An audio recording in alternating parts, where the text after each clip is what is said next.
অপহরণকারীদের শর্ত পূরণ করার পরবর্তীতেও ওরা এবার গাদ্দারি করা শুরু করে দিল আয়ুষের সঙ্গে। হ্যাঁ বন্ধুরা, ভিডিওতে লাইক দিয়ে দেখতে থাকুন। যে মুহূর্তে কিনা আয়ুষ বলতে থাকে যে এবার আপনাদের শর্ত অনুযায়ী আমরা কুসুমের লাশটা আপনাদের কাছে হ্যান্ড ওভার করে দিয়েছি, এবার তো আমরা আমাদের মাকে এখান থেকে ছাড়িয়ে নিয়ে যেতে পারি, তাই না?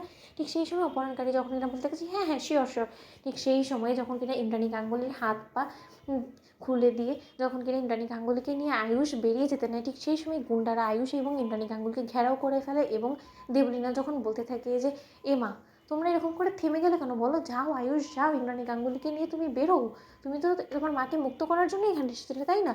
ঠিক সেই সময় আয়ুষ যখন বলতে থাকে যে তাহলে ওরা আমাদেরকে বারবার করে ব্যাঘাত ঘটাচ্ছে কেন, আমাদেরকে কেন এখান থেকে যেতে দিচ্ছে না বলো, ঠিক সেই সময় দেবলীনা যখন কিনা ছদ্মবেশ ধারণ করে হাসতে থাকে এবং বলতে থাকে যে তোমাদের কী মনে হয় বলো তো, আমি শুধুমাত্র এই কাজের মেয়ের লাশের বিনিময়ে তোমার মাকে এত সহজে ছেড়ে দেবো? যে তোমার মাকে উচিত শিক্ষা দেওয়ার জন্য আমি কিনা এত দিন ধরে ধৈর্য ধরে অপেক্ষা করে বসে আছি, সেই মানুষটা আমি আজকে এত বড় একটা সুবর্ণ সুযোগ যে এক ঢিলে দু পাখি মারতে পারবো। একজনকে তো মেরেই ফেলেছি, আরেকজন আমার চোখের সামনে দাঁড়িয়েছে, তাকে আমি শেষ না করে দিই, আমার প্রতিশোধ নেওয়া পূরণ না করে দিই, আমি এত সহজে তাকে এখান থেকে চলে যেতে দেবো?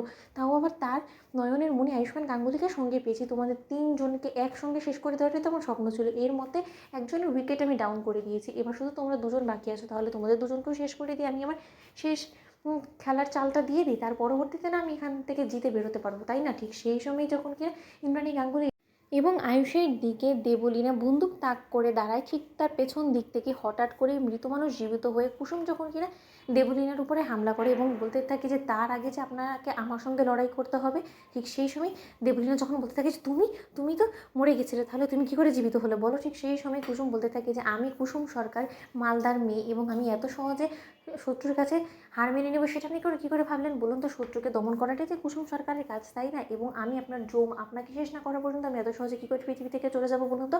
আপনি আমার বদলে আমার দেবীমাকে ছেড়ে দেওয়ার প্রতিজ্ঞা করেছিলেন, কিন্তু সেই কথাটা যখন আপনি কথা দিয়ে কথা রাখেনি, তাহলে আপনি কী করে ভাবলেন যে আমি কথা দিয়ে আপনাকে কথা রাখবো বলুন তো?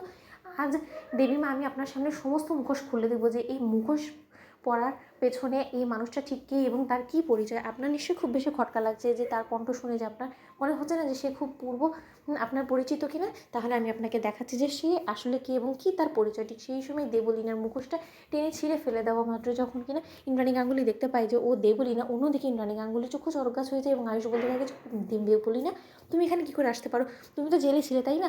অন্যদিকে কুসুম বলতে থাকে যে এটাই তো মূলত একমাত্র রহস্য ছিল, যেটা কিনা আমি দেবলীনা ম্যাডাম সম্পর্কে আমি দেবী মায়ের কাছে বলেছিলাম, কিন্তু দেবী মা আমার কথা বিশ্বাস করেনি। সে রীতিমতো আমাকে বলেছিল যে না, দেবলীনা ম্যাডাম নাকি জেলেই আছে জিম্মি, কিন্তু দেবলীনা ম্যাডাম এর আগেই জেল থেকে বেরিয়ে গিয়ে সে একের পর এক সর্বনাশ এবং চক্রান্ত করেই চলেছে, এবং সেটা আজকে বাস্তব প্রমাণও দিলাম। তো বন্ধুরা, লাইক শেয়ার করে সাবস্ক্রাইব করো।